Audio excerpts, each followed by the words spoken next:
What's up, everybody? I'm John Hoover, and welcome to my YouTube channel. What a week, huh? I can honestly say, listen, without a doubt in my mind, that this was the single craziest week that I can remember in my lifetime. That whole hanging Chad thing in the 2000 Bush Gore election, it was nuts, yeah. But it didn't shut down every sporting event in America. It didn't disrupt television programming and force theaters to go dark. Now, we've had swine flu, bird flu, H1N1, West Nile, Zika, Ebola, and all kinds of other germs floating around, but never in my lifetime can I remember that we've ever gone through anything like this.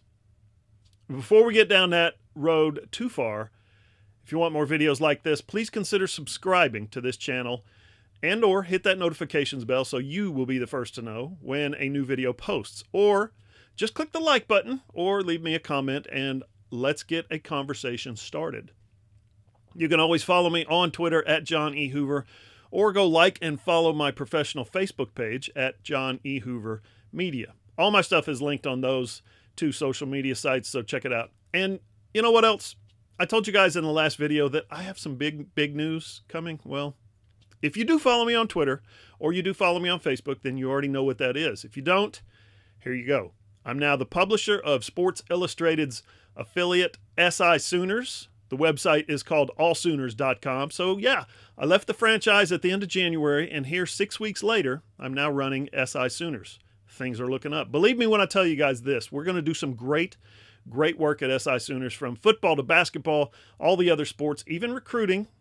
Yes, recruiting. Just a top tip for you, recruitniks. We've already got 2 featured posts up on a couple of recent 5-star prospects that visited Oklahoma. Go check that out, allsooners.com. If you're an OU fan, you're going to want to see it. sisooners.com, allsooners.com, or si.com/college/Oklahoma. It's all the same website. When you get there, after this video, of course, just click the follow button on the top right, or if you're on your mobile device, click the bell icon at the top right and enter follow, and you'll get notifications every time I post something. We do post a ton of video content that you will not find here on my YouTube channel, but then again, you will find a lot of my YouTube videos, as well as some other stuff, linked in our community section. Really recommend that because people are signing up all the time, and the SI Sooners community is growing every day. And of course, you guys know me. I'm an old sports writer at heart, so I'm still going to be writing every day for SI Sooners. In just a couple days, I've already posted big story on Jalen Hurts' pro day. On Wednesday, big day for him. And I've posted the full Q&A from Joe Castiglione's conference call last night with local reporters. Speaking of which, let's get to it. March Madness is canceled. I cannot believe I just said that. It's done. It's over. The NCAA canceled it because of fears from the coronavirus pandemic. Some might call it panic, but I'm still calling it fear. Listen, it's preventive. I get it. I do. I understand. But when you're talking about public health, safety is always the first and best measure, is it not? But Thursday, you can't deny, was just a dark day in sports. It's when it really all went down across America. The Big 12 Conference became the 13th collegiate conference to cancel its men's and women's basketball tournaments, even though the men's tournament had actually started the night before in Kansas City. Oklahoma State beat Iowa State and Kansas State beat TCU, but Big 12 athletic directors got together that night and then reconvened the next morning. And about 30 minutes before tip-off of the Texas Tech Texas game, which was 11:30 tip-off at the Sprint Center in Kansas City, the ADs pulled the players off the floor, and Bob Bowlesby gave a press conference to alert everyone there in the media that the rest of the tournament was canceled. It's over, as Austin Reeves might say. It actually started to really pick up steam on Wednesday in Oklahoma City, of all places. The Thunder and the Utah Jazz went through warm-ups. It was weird. I watched it last night. It was bizarre.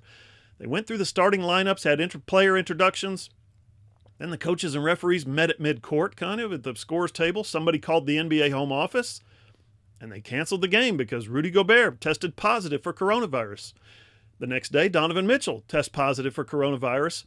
And, he was out the day before at his shoot-around taking pictures with high school kids at Del City High School, and little kids as well. The NBA came out immediately and said the rest of the season, 20 or so games, whatever it is, would be suspended, and that college conferences started following suit, and the NCAA then announced its decision from the day before, which was to play the NCAA tournament games without any fans in the arenas, which would have been weird.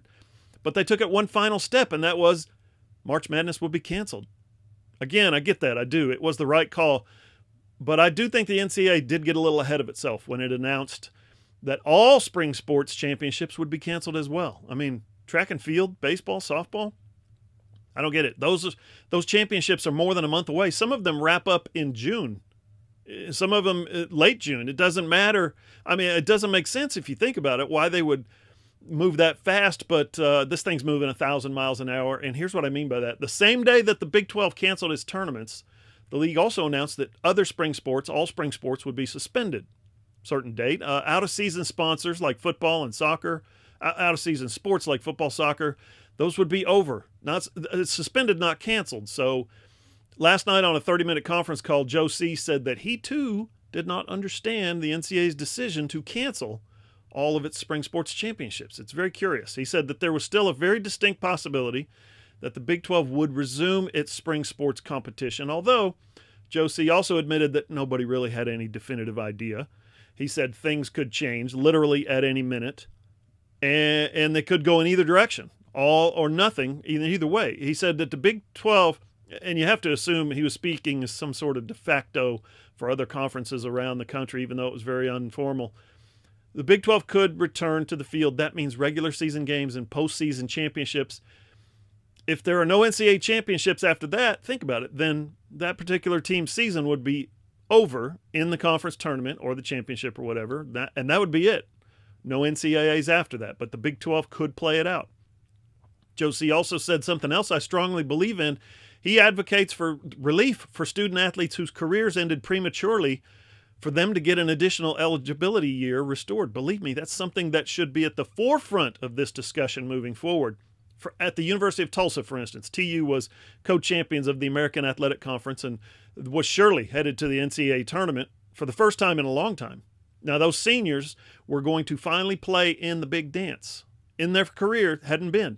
But now that's over. Their careers are done. And I can say this, as the dad of a former Division I athlete whose team never made it to the NCAA tournament, if she and her soccer teammates had had a great senior season and they finally make it to the tournament, only to get it taken away by some pandemic, the whole family would have been simply crushed. Trust me, I strongly believe that. So I absolutely feel for those guys. It is a tragedy. It's a sports tragedy. Their career's over. But then we find out today that the NCAA already has reportedly considered and passed legislation that would indeed restore a year of eligibility for spring sports athletes who couldn't play this year. Amazing. Beach volleyball, men's and women's golf, baseball, men's and women's lacrosse, women's rowing, softball, men's and women's tennis, men's and women's outdoor track, men's volleyball, and women's water polo. They all get relief, and that's so great. Now, what we don't know yet is if that means any kind of relief for the winter sports like basketball and wrestling. They may be considering it, NCAA, but I would doubt it. Those sports just finished up an entire regular season, and only their postseason was canceled. I mean, maybe they could get it back, but probably not. There's all kinds of complications involved, such as NCAA limits on roster sizes and total number of scholarships allocated. If you return a senior class, think about that. There's going to be a little bit of a log jam in some of those numbers. So, it's very complex, and I don't know what the answer is. There may be kind of a humanitarian need in play here where, if you think about that, the NCAA might see this as a do the right thing moment, and that would never be seen as a bad thing, would it? Anyway, if you want to read what Joe Castiglione had to say, some really, really insightful stuff in there, I think. Full Q&A transcript you can find it at allsooners.com. That's my new Sports Illustrated website, remember? I just mentioned it. So that's where you'll also find my story on Jalen Hurts, as well as videos from his big pro day, plus a bunch of other pro day stuff and other stuff recruiting I mentioned earlier. I think this was my 17th consecutive pro day, and it's all right there on SI Sooners, allsooners.com. Listen, this coronavirus thing has just gutted us, from the economy to sports on every level to theaters to shopping. I mean, have you tried to obtain a roll of toilet paper lately? The whole thing is just crazy. But I promise you guys, it isn't going to last. The pandemic will end. The scare will be over. Vaccinations will be available, and we will all get back to our regularly scheduled lives soon. That's it for today. Remember, if you like this video, please hit the like button, leave a comment down below, or share it in your social media channels. Tag me and I'll share your share. Don't forget to head over to sisooners.com, my new website, allsooners.com, or just follow me on Twitter at John E. Hoover and on Facebook at John E. Hoover Media. Thanks for watching. See you guys.